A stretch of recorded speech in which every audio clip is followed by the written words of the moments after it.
Chapter 5. Robin Hood meets Little John. Our drink is strong, our food is good. Come in and drink with Robin Hood. When Robin Hood is not at home, come in and drink with Little John. An old drink song. In the first week and month after the fight in the Abbey, Robin and his men worked very hard. They cut down young trees and built homes in the center of the forest. They made arrows from wood and cut forest deer for their food. They bought bread and milk from the villagers. Sometimes Robin liked to leave his men and look for adventure. One fine autumn morning, he and his friend Will Scarlet woke early. "It is a beautiful day," said Robin. "I think I will go for a walk to the river. Will you come with me?" "I want to come to make some new arrows for my bow," answered Will, "but I will meet you at lunch time near the bridge." So Robin left Will and walked quickly through the forest to the river and the little bridge. Robin stood in the middle of the bridge and looked up at the trees. "The autumn's colors are beautiful," he thought. Then he looked down at the water. "I will catch a fish for our lunch," he thought. "Will and I can make a fire. I have some bread and there is a fruit on the trees. We will eat very well, and this is a wonderful life." Suddenly, somebody behind him said, "Well, little man, are you going to stand there all day? Get out of my way." Robin turned. The speaker was a big man, nearly 2 meters tall. "Now this will be an interesting adventure," he thought. "That man is very strong. Can I fight him and win?" He did not move from the bridge. "I arrived here first," he called to the big man, "so you will have to wait. I think I am going to do some fishing. Then perhaps I will get out of your way." The big man moved onto the bridge. "I will not wait," he said, "and you are not going to fish. You are going to fight." They fought there in the middle of the bridge. Reuben couldn't win. He knew that after a minute or two the man wasn't very fast, but he was very strong, so Robin quickly threw off a plan. He looked over the top of the big man's head and shot. "Look, the sheriff's men!" The big man turned and looking Robin quickly kicked the man's legs as hard as he could. The big man was very angry, but he didn't fight. He kicked Robin and Robin fell off the bridge into the water. The big man laughed. "I won the fight," he said. "Come, I will help you." He looked over the bridge into the water, but Robin was not there. "Where are you?" called the man. "Are you all right?" Robin suddenly came up from the water. He was a long way from the bridge. "Perhaps you won the fight," laughed Robin, "but you did not catch me." He began to climb onto dry ground. Then Will Scarlet arrived. "What happened, Robin?" he called. "Did this man show you in the water? He will have to find me now." "No, no," laughed Robin. "Let's be friends. So, what is your name, friend, and what are you doing in my forest?" "Your forest?" answered the big man. "It is not your forest.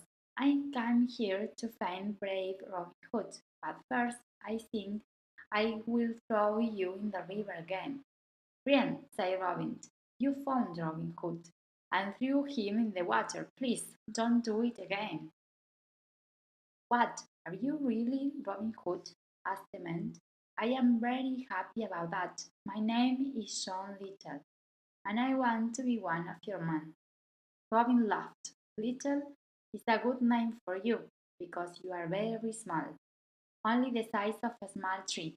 We will always call you Little John. Come to our forest home, Little John." Chapter 6. Robin Hood helps Sir Richard of Lee. Autumn went and winter came. One cold but sunny day in January, a man came slowly over the great north road on an old horse. The snow on the forest tree shone in the winter sunshine, but the man did not look at the forest. He looked only at the road in front of him. "It is a beautiful morning," he heard suddenly. "What are you so sad?" Will Scarlet came out of the forest and stood in the middle of the road. The man looked up. "Who are you?" he asked. "My name is Will Scarlet," said Will, "and I am Robin Hood's man. Are you afraid?" "No, I am not afraid," said the man. "I know that Robin Hood helps poor people, but he cannot help me." Will started laughing. "Perhaps he can help you, and perhaps he can't. Robin Hood and his men love dangerous adventures. Come and eat with us. Tell us your problems." So Will Scarlet took the men to Robin Hood's. First, they gave him food and drink. He was very hungry. "You eat well in your forest home," said the man. "You eat as well as the king, perhaps better. Thank you for this good food." Then he stood up. "Wait," said Robin. "Can you pay us something for your dinner? With a little gold I can help many poor families." The man did not answer for some time. Then he said, "I have gold in my bags, 600 pounds, but I cannot give it to you. I am going to St. Mary's Abbey. This money is for the abbot."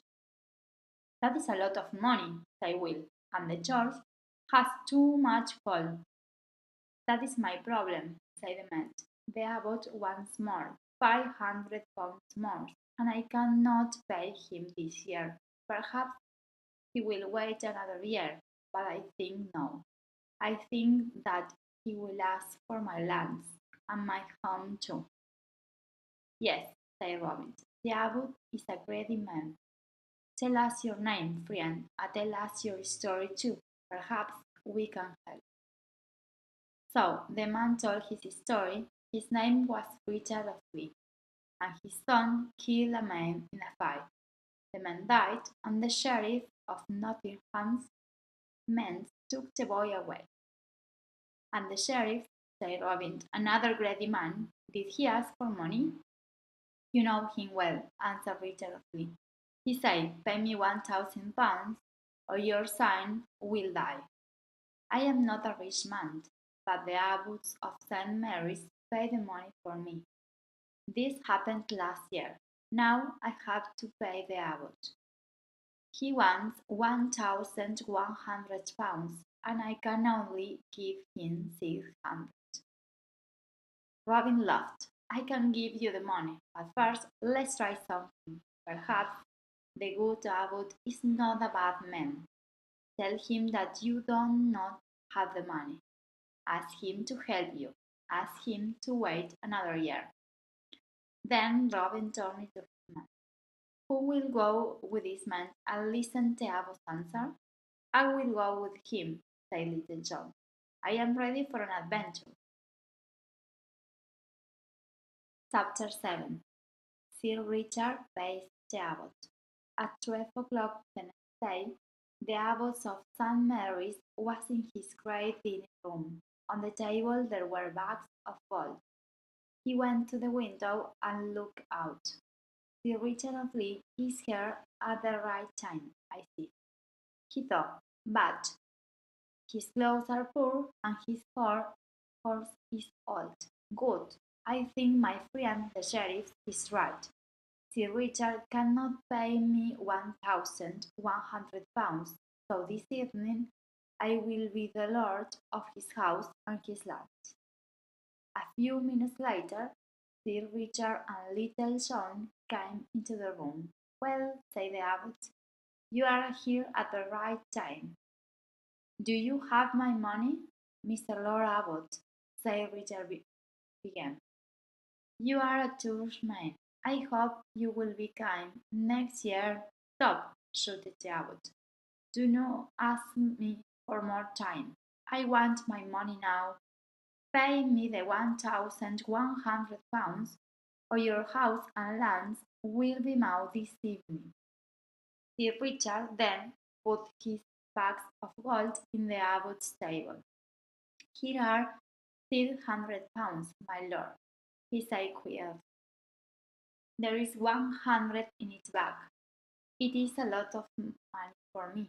Next year, I hope. No, next year, or next month, or next week, shouted the abbot again. I want all my money today. Do you have my gold? Yes or no? Then little John put 5 more bags on the table.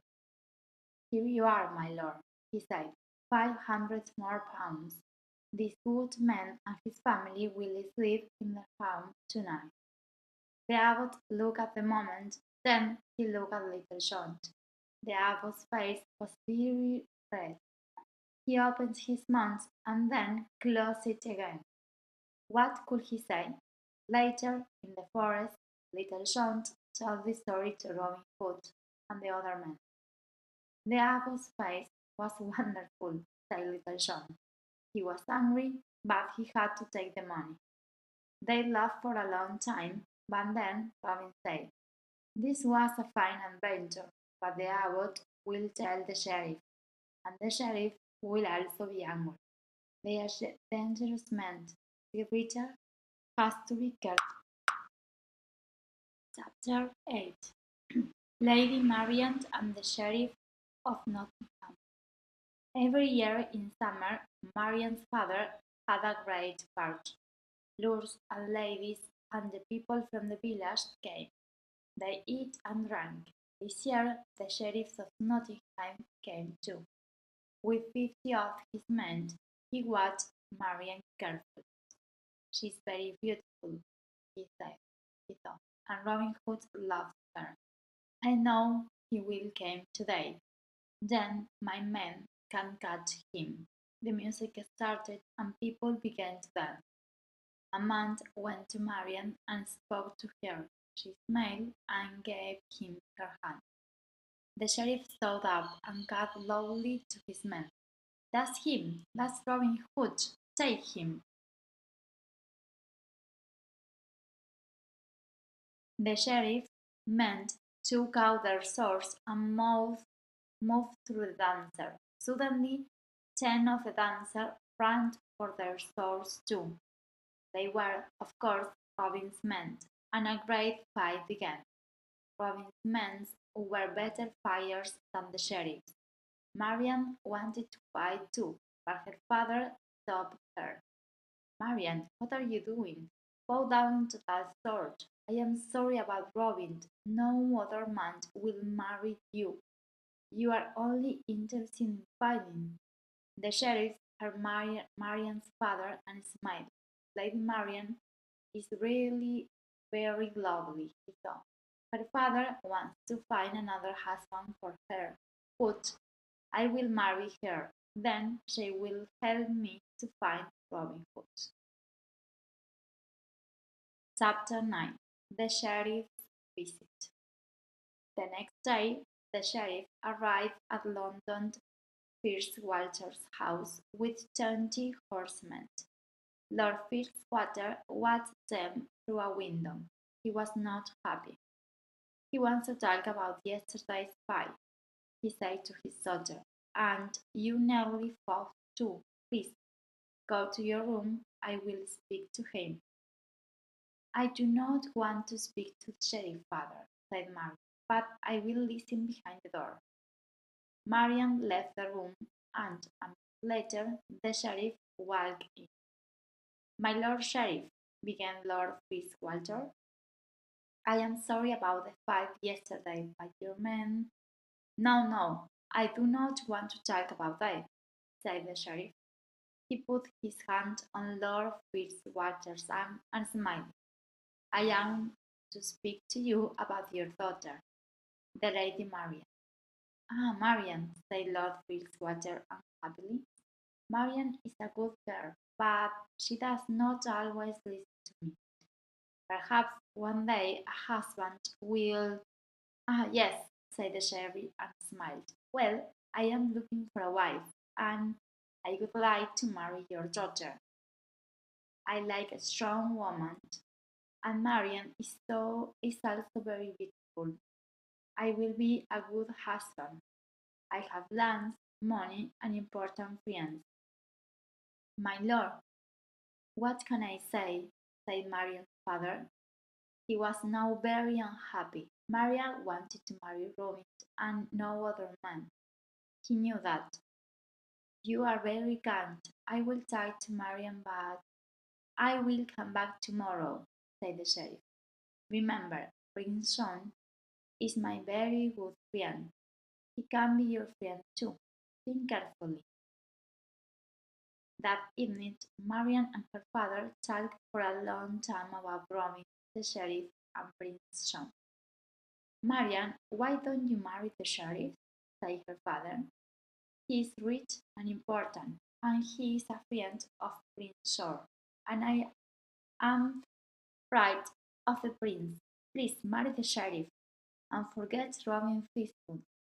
Marian took her father's hand. Father, I am sorry to bring you so many problems. I will not marry the sheriff, but he will be angry with me, not you. Listen, tomorrow I will leave the house very early and stay with my aunt. The sheriff will come late in the morning. Tell your men to look for me. Look in every room. Be very angry. Then the sheriff will think that you know nothing. You are right, Marian, said her father.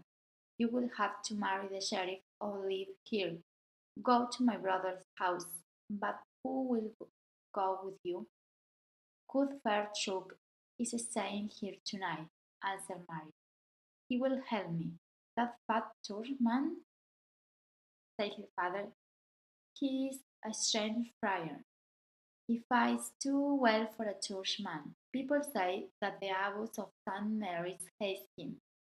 The friar had to leave the abbey. Friar Tuck does not like the abbot because the abbot takes a lot of money from the villagers, answered Maria. Friar Tuck says that the church has to help for, said her father. The abbot does live very well. He is a greedy man. Friar Tuck is greedy too. He is more than 10 men, but he is a brave man and very strong. Yes, take Friar Tuck with you. Chapter 10. Marians go to Sherwood Forest. Very early next morning, Marian put on body's clothes and a body's hat and wake up Friar Tuck. The friar took the staff, and Marian took her bow and arrows. Then they left the house and walked onto the great north road through the forest. After several hours, the friar suddenly left the road and sat down under a tree. Please, let's stop, my lady, he says. We had not breakfast and I am very hungry. Marian laughed. I am sorry, friar, she said. You are right. We will eat now. Stay here. I will take your staff and my bow and arrows and catch some animals. We can cook them here in the forest. Marian left the friar and moved quickly between the forest trees. She saw a deer. Very quickly, she took out an arrow and put it on her bow. Stop there, boy, said a man behind her. The man spoke very loudly. The deer jumped at the nose and ran away into the trees. Marian was very angry. She turned to the speaker, but he wore a big hood. She couldn't see his face. Well, boy, said the man, don't you know that you cannot eat the king's deer? The sheriff of Nottingham killed two men last week because they caught a deer. I am not afraid of the sheriff, said Marian, or of you. Live now or fight. fight with you, the man laughed. But you are only a boy. Well, you have a staff, and I have one too. I will fight with you with one hand. Marian fought well. She was strong and quick. With only one hand, the man could not win. She hit him again and again on his head and across his back. Stop, stop, he laughed. You are young, but you are a good fighter. He drew his back his foot. I am Robin Hood. Will you come with me and be one of my men? Robin, said Marian, and threw back her head. Her lovely red hair fell down her back. Marian, answered Robin, what are you doing here? The forest is not muddy with you. I am with a friend, Friar Tuck, said Marian, and he is very hungry. The deer was for him, but I think that he will be happy to eat at Robin Hood's table. She and Robin went back to the road and looked for Friar Tuck. They called his name, but there was no answer. Good man, said Marian. Perhaps he is looking for me. Perhaps he thinks that the sheriff's men caught me. Then she told Robin about her father and the sheriff. I cannot go home now, Robin, she said. I want to be with you here in Sherwood Forest. Friar Tuck will marry us. Let's find him. Perhaps he will want to live with us. Chapter 11. Robin Hood and Friar Tuck. They did not find Friar Tuck that day, so Marian stayed with her uncle. She came each day to the forest. Another friar lives at my uncle's home, she told Robin, but he's a weak man. He wasn't man to he wasn't want to marry us because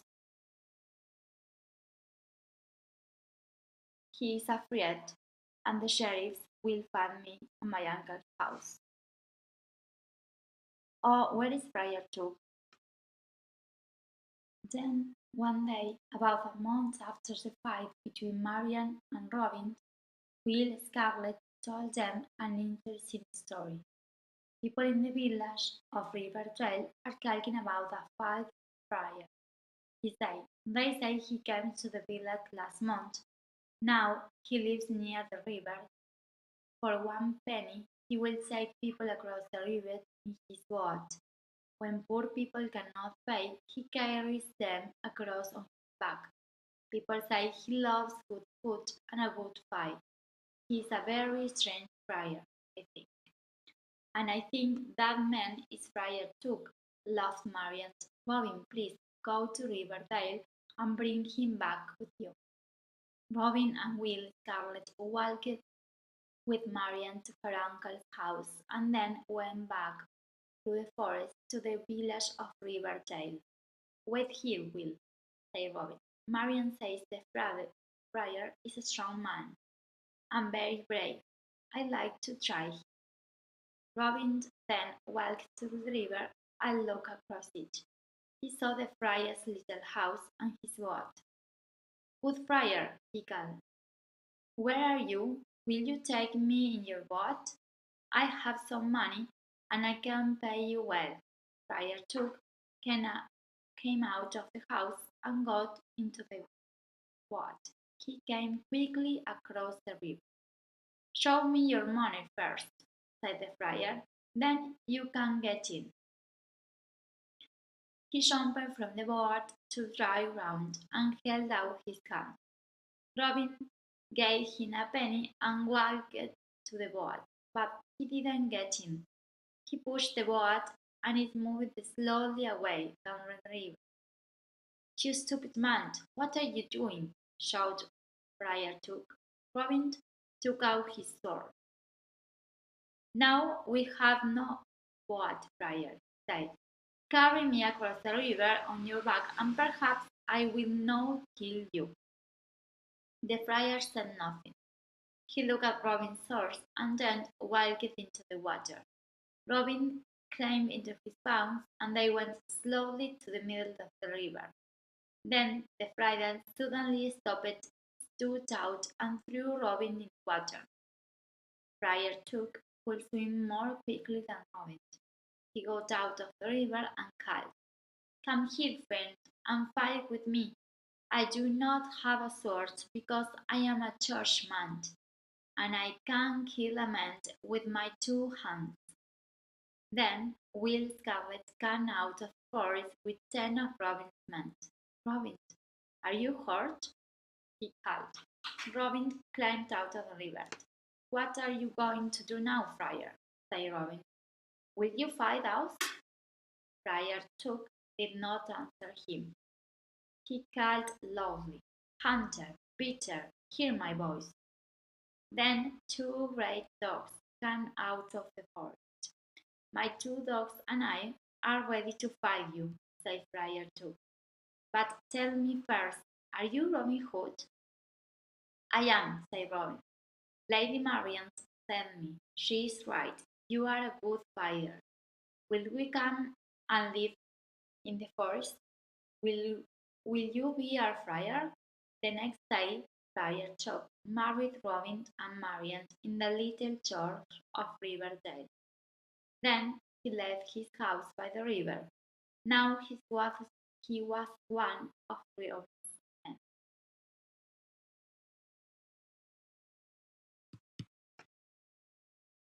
Chapter 12. The Two Churchmen and the Bags of Gold.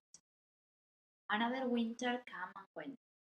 There was not much snow on the ground, and people couldn't again use the Great North Road. One day, Sir Richard of Fleet will pay us the hour's money, said Robin to Little John and Will Scarlet, "but perhaps we can get the money back from the church first." "A good plan, Robin," answered Little John. "I will find a rich churchman and invite him to the forest dinner. Then he can pay us £500. That is not too expensive for a first forest beer, our wheated bread, and our fine wine." The next evening, Little John went to the road and waited at the robbers' usually placed behind a tree. He didn't have to wait long. Two churchmen on beautiful white horses were on the road. The two men wore expensive clothes. They were afraid, and they were often looking to the forest. Little John came out of the forest and moved to the middle of the road. "Good evening, brothers," he called. "Are you going to St. Mary's Abbot?" They stopped their horses, and the younger churchman answered, "Yes, we are going to visit the abbot. We are near the abbey. We don't want to be on this road at night. People say robbers live in the forest near here." "I am the abbot's man," said Little John. "I can show you a quick way to the abbot. Follow me." So the two men followed Little John into the forest. After a few minutes, they saw smoke and then a fire. Robbie's men were there. "Where are we?" cried the churchman. "Who are these men? This is not the abbot." "Good evening, brothers," said Robin. "Don't be afraid. We will not hurt you. We hope you will stay for dinner." The two churchmen were very unhappy, but they could not leave. So they got down from their horses and sat at Robin's table. Robin's men brought the meat, wine, and bread. The food was very good, but the churchmen couldn't eat. They were too afraid. "Not hungry?" asked Robin. "Please, eat more, because we will ask you to buy something for your dinner. With a little church gold, we can help the abbot's villagers. On the abbot's lands, there are many poor families." The men's faces were very white. "We are only poor churchmen," they answered, "and we have not money. Please don't kill us." Little John went to the churchmen's horses and looked into the bags. Then he called to Robin Hood. They are right, Robin. There is not money in their bags. We told you that, said one of the men. Please, it is very late and we want to get to the abbot. My Lord Abbot is waiting for us. Wait, answered Robin. You are wearing some fine clothes. You can pay for your dinner with those. Take them off. What? Here, the forest, answered the man. The night is very cold. Take them off, Ron repeated. Or do you want me to help you? He took out his sword. The two men slowly took off all their clothes. The robbers looked at the churchman and began to laugh. Under the clothes, each man had 5 large money bags. Look at that, said Little John. What do you have here? Ah, there is gold in these bags, 100 pounds in each bag. We will take this gold, said Robin Hood. It is not yours because you didn't have any money. Perhaps somebody put the gold there. Go now and tell the good abbot Robin Hood found 1,000 pounds. The two men began to put on their clothes again. No, no, said Robin. You can give us your clothes too, and your horses. You can wear an old clothes and walk to the abbey. The two men ran away from Robin Hood and laughed for a long time. I would like to see the abbot's face tomorrow, said Little John. This is more money than we gave him. He will not be a happy man.